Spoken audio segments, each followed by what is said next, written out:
Selamat datang di channel YouTube gue. Jangan lupa subscribe, komen, like, dan share. Semoga video ini bermanfaat.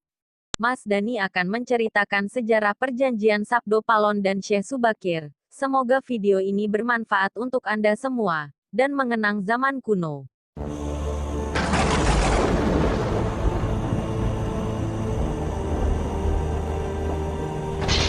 Bumi Nusantara kita merupakan tempat yang unik, tempat yang penuh dengan misteri, legenda dan cerita-cerita dari peradaban lama. Cerita-cerita yang terus-menerus memberikan nafas bagi kehidupan masyarakat kita, menjadi sebuah tuntunan dalam kehidupan. Kearifan lokal dan penghormatan terhadap alam merupakan hal yang selalu dijadikan petua hidup.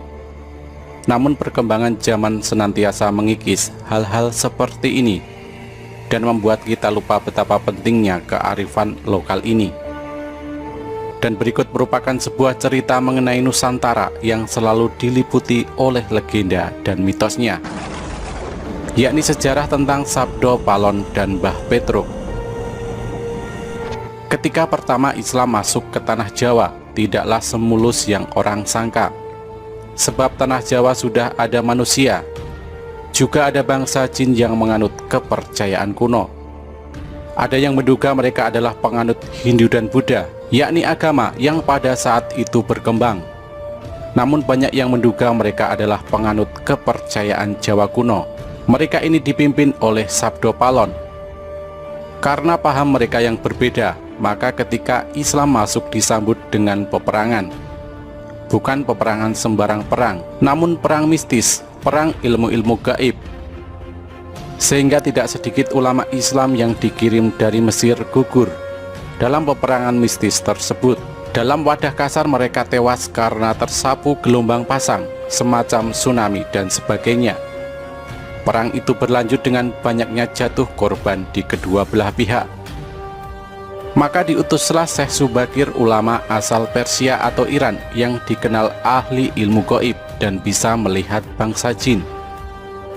Dengan kedatangan Syekh Subakir, benteng pertahanan Sabdo Palon yang super ketat dapat ditembus, dan banyak bangsa jin atau manusia pengikut Sabdo Palon yang binasa.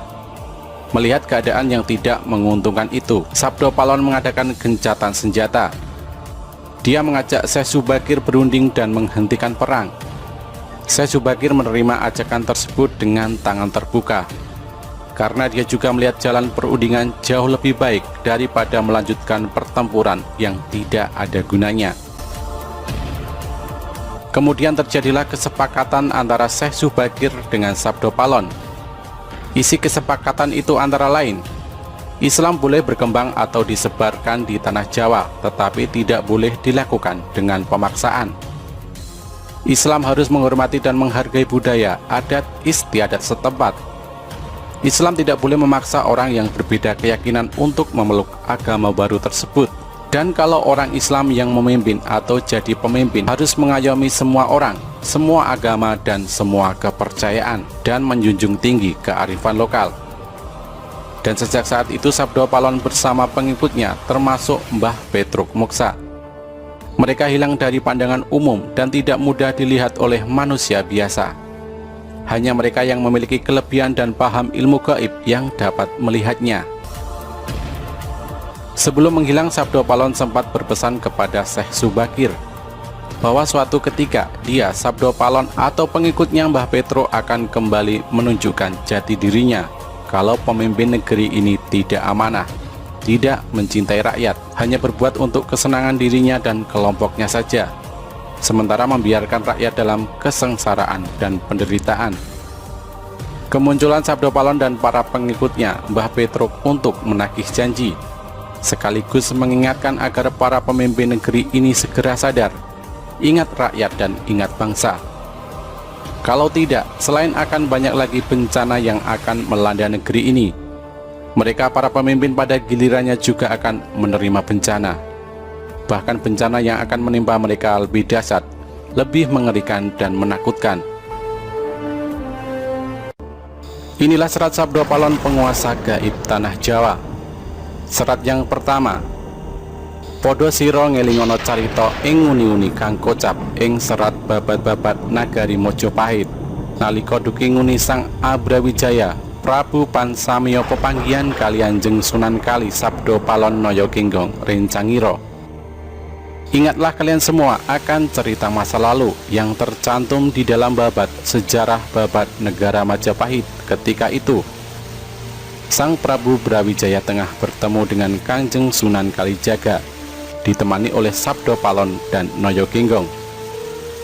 Serat yang kedua, Sang A Prabu Brawijaya sabdaniro arumanis nuntun dateng Punokawan Sabdo Palon. Paran karsi jenenging sun sapuniki wus ngerasuk agama Rasul. Hehta kakang manira meluwo agama suci, luweh becik iki agama kang mulya. Sang Prabu Brawijaya berucap dengan lemah lembut, mengharapkan kepada kedua Punokawan atau pengiring dekatnya, tapi Sabdo Palon tetap menolak. Diriku ini sekarang sudah memeluk agama Rasul, yaitu Islam. Wahai kalian kakang berdua, ikutlah memeluk agama suci, lebih baik karena ini agama yang mulia. Serat yang ketiga, Sabdo Palon matur sugal, yen kawula mboten arsi ngrasuka agama Islam, wit kula puniki yekti ratuning Dahyang Jawi, momong marang anak putu sagung Kang Paranata kang jumeneng ing tanah Jawi wis pinasti sayekti kula pisahan. Sabdo Palon menghaturkan kata-kata agak keras, hamba tidak mau memeluk agama Islam, sebab hamba ini sesungguhnya Rada Dahyang, penguasa gaib tanah Jawa, memelihara kelestarian anak cucu penghuni tanah Jawa, serta semua para raja yang memerintah di tanah Jawa. Sudah menjadi suratan karma, wahai Sang Prabu, kita harus berpisah. Serat yang keempat, kelawan paduka Sang Nata wangsul maring Sunyaruri, mung kula matur petungna ing benjang. Sak pungkur mami yen wis prapta kang wanci jangkep gangsal atus taun wit ing dinten punika, kula gantos agami Gama Budi kula sebar ing tanah Jawa. Dengan paduka wahai Sang Raja, kembali ke Sunyaruri, alam kosong tapi berisi, alam yang tidak ada tapi ada. Hanya saja saya menghaturkan sebuah pesan agar paduka menghitung. Kelak sepeninggal hamba, apabila sudah datang waktunya, genap 500 tahun mulai hari ini, akan saya ganti agama di Jawa, agama Budi akan saya sebarkan di tanah Jawa. Serat yang kelima, sinten tan purun ngagaya yekti kula rusak sami sun sajakaken, putu kula berkasakan rupi-rupi dereng lega, kang ati yen durung lebur atempur, kula damel pratondo-pratondo tembayan mami hardi Merapi yen wis njebluk mili lahar. Siapa saja yang tidak mau memakai akan saya hancurkan, akan saya berikan kepada cucu saya sebagai tumbal, makhluk halus berwarna-warni. Belum puas hati hamba apabila belum hancur lebur, saya akan membuat pertanda sebagai janji serius saya. Gunung Merapi apabila sudah meletus mengeluarkan lahar.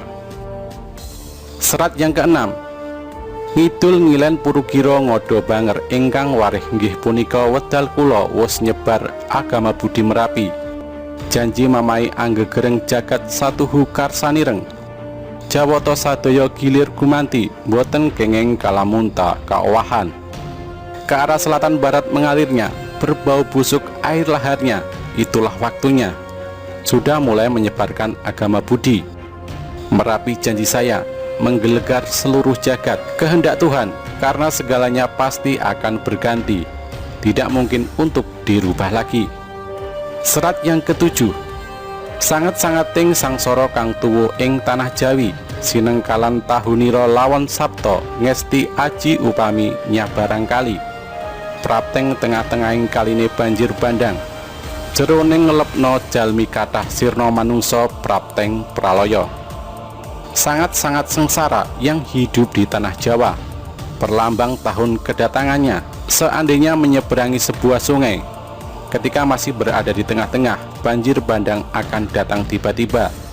Tinggi air mampu menenggelamkan manusia, banyak manusia sirna karena mati. Sabdo Palon dan Naya Genggong adalah penuntun gaib yang mewujud. Beliau berdua senantiasa hadir mengiringi raja-raja Jawa zaman Hindu-Buddha. Beliau berdua pergi meninggalkan tanah Jawa semenjak keruntuhan Majapahit pada tahun 1400 Saka atau 1478 Masehi, terkenal dengan Surya Sangkala yang sangat populer di Jawa, yaitu Sirna Ilang Kertaning Bumi. Kalimat Kertaning Bumi diambil dari nama asli Prabu Brawijaya Pamungkas, yaitu Raden Kertabumi. Janji kedatangan beliau berdua diucapkan di Blambangan ketika Majapahit hancur diserang oleh pasukan Demak Bintoro. Prabu Brawijaya meloloskan diri ke arah timur, hendak menyeberang ke Pulau Bali, namun masih bertahan sementara di Blambangan atau Banyuwangi sekarang. Raden Patah, pemimpin Demak Bintoro, merasa bangga telah menghancurkan Majapahit yang dia anggap sebagai negara kafir. Serta-merta setelah mendengar kabar berhasil dikuasainya Majapahit oleh tentara Islam, Raden Patah datang dari Demak ingin melihat langsung keadaan Majapahit yang berhasil dihancurkan. Setelah itu, dengan bangga beliau meneruskan perjalanannya ke pesantren Ampel Denta, hendak mengabarkan keberhasilan tersebut. Namun ternyata Nyi Ageng Ampel, istri almarhum Sunan Ampel, malah mempersalahkannya. Nyai Ageng Ampel mengingatkan bahwa dulu semasa Sunan Ampel masih hidup, beliau pernah berpesan bahwasanya jangan sekali-kali murid-murid beliau ikut campur masalah politik atau malah berani merebut kekuasaan Majapahit. Bahkan Nyai Ageng dengan tegas menambahkan, Raden Patah telah berdosa 3 hal. Dosa yang pertama adalah kepada guru, yaitu melanggar wasiat Sunan Ampel. Dosa yang kedua kepada ayah, karena Prabu Brawijaya adalah ayah kandung dari Raden Patah. Dosa yang ketiga adalah kepada raja, karena raja adalah imam, tidak boleh dilawan tanpa alasan yang benar. Sebab selama memerintah, Prabu Brawijaya tidak pernah melarang penyebaran agama Islam, bahkan menghadiahkan tanah Ampel Denta di daerah Surabaya sekarang sebagai tanah otonom, diizinkan untuk dipakai sebagai basis pendidikan agama bagi orang-orang muslim. Dengan sangat menyesal, Raden Patah meminta petunjuk bagaimanakah cara untuk menghapus kesalahannya. Nyai Ageng menyarankan agar kedudukan Prabu Brawijaya Pamungkas sebagai raja harus dikembalikan. Namun yang menjadi masalah adalah kemanakah sang Prabu meloloskan diri. Nyai Ageng memperkirakan sang Prabu pasti menuju ke Pulau Bali. Raden Patah berniat menyusul sendiri, namun dicegah Nyai Ageng Ampel. Karena setelah kejadian penyerangan Majapahit oleh tentara Islam terjadi, maka tidak akan ada satupun orang Islam yang akan dipercayai oleh sang Prabu. Tidak Raden Patah, tidak Nyai Ageng Ampel, tidak pula para wali yang lain yang turut serta membantu penyerangan tersebut. Namun hanya ada 2 wali yang mungkin masih beliau percayai. Pertama Syekh Siti Jenar dan kedua Sunan Kalijaga. Karena kedua wali ini terang-terangan menentang penyerangan pasukan Islam ke Majapahit. Karena hubungan Raden Patah tidak begitu baik dengan Syekh Siti Jenar, maka dia meminta pertolongan Sunan Kalijaga untuk melacak keberadaan Ramandanya. Dan jika ditemukan, dimohon dengan segala hormat untuk kembali ke Trowulan, ibu kota Majapahit, untuk dikukuhkan lagi sebagai raja.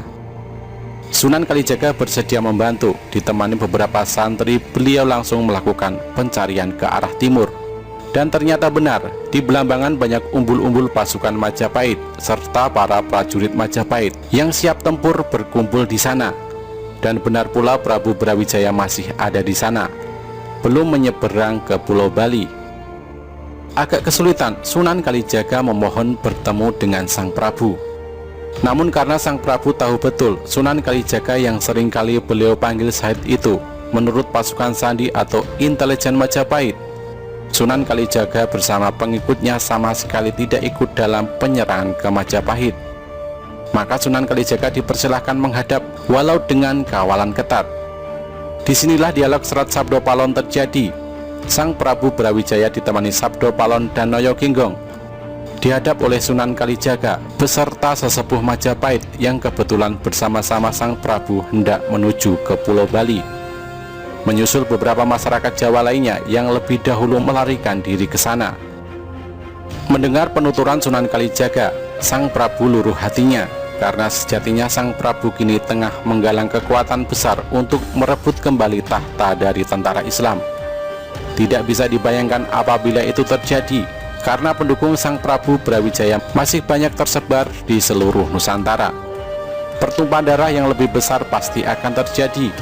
Putra-putra Prabu Brawijaya masih banyak yang berkuasa dan mempunyai kekuatan tentara yang besar, seperti Adipati Handayaningrat IV di Pengging, Lembu Peteng di Madura, Bondan Kejawen di Tarub, dan masih banyak lagi.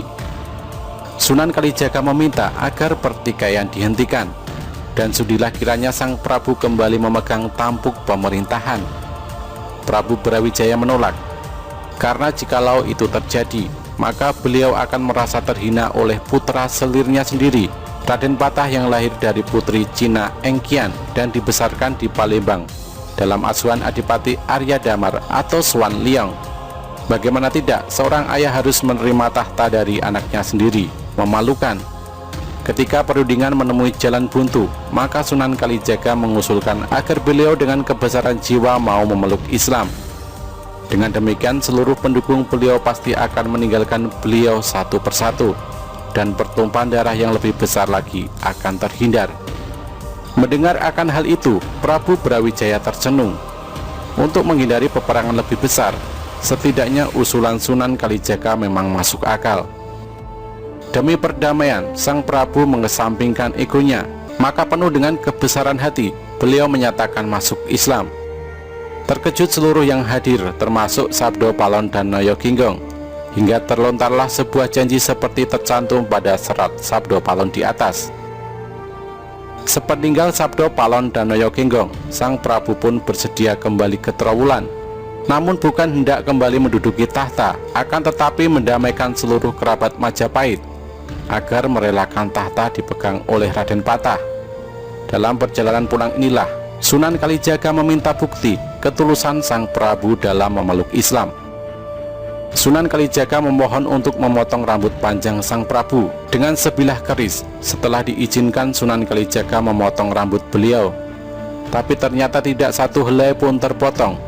Sekali lagi Sunan Kalijaga meminta keikhlasan Sang Prabu memeluk Islam, dan sekali lagi Sunan Kalijaga memotong rambut beliau. Kali ini terpotong sudah. Namun Sunan Kalijaga belum puas.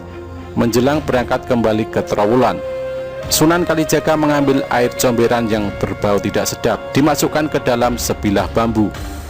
Di hadapan Sang Prabu, beliau menyatakan bahwasanya apabila air comberan ini sesampainya di Trowulan, airnya berubah tidak berbau busuk. Nyata sudah Sang Prabu telah lahir batin masuk Islam. Berangkatlah rombongan itu ke Trowulan. Sesampainya di Trowulan disambut dengan sukacita oleh masyarakat Trowulan. Air dalam bilah bambu dicurahkan oleh Sunan Kalijaga, dan ternyata bau busuknya hilang, bahkan airnya berubah jernih. Untuk mengingat kejadian itu, Belambangan diubah namanya menjadi Banyuwangi hingga sekarang. Tidak berapa lama di Trowulan, Sang Prabu jatuh sakit. Putra-putranya datang berkumpul. Melalui Sunan Kalijaga, beliau mengamanatkan agar menghentikan pertumpahan darah Hindu-Buddha dengan Islam. Biarkanlah Raden Patah bertahta sebagai raja di Jawa, walau sebenarnya keturunan dari Pengginglah yang lebih berhak. Menjelang akhir hayat beliau berpesan agar di atas pusara makam beliau jangan diberi tanda bahwasanya beliau adalah Prabu Brawijaya, Raja Majapahit terakhir. Namun tandailah dengan nama Putri Campa Anarawati, permaisuri beliau, sebab beliau merasa diperhinakan sebagaimana wanita oleh putranya sendiri. Dan penghinaan itu didukung oleh permaisurinya sendiri, Dewi Anarawati, Putri Campa yang beragama Islam. Dewi Anarawati inilah bibi dari Sunan Ampel. Dewi Anarawatilah yang menyarankan agar Sang Prabu memberikan Ampel Deta kepada Sunan Ampel untuk didirikan sebuah pesantren Islam. Maka jangan heran apabila di Trowulan tidak diketemukan makam Prabu Brawijaya, melainkan Putri Campa. Padahal makam Putri Campa yang asli berada di Gresik. Begitu Majapahit diserang pasukan Islam, beliau diungsikan ke Gresik hingga beliau wafat.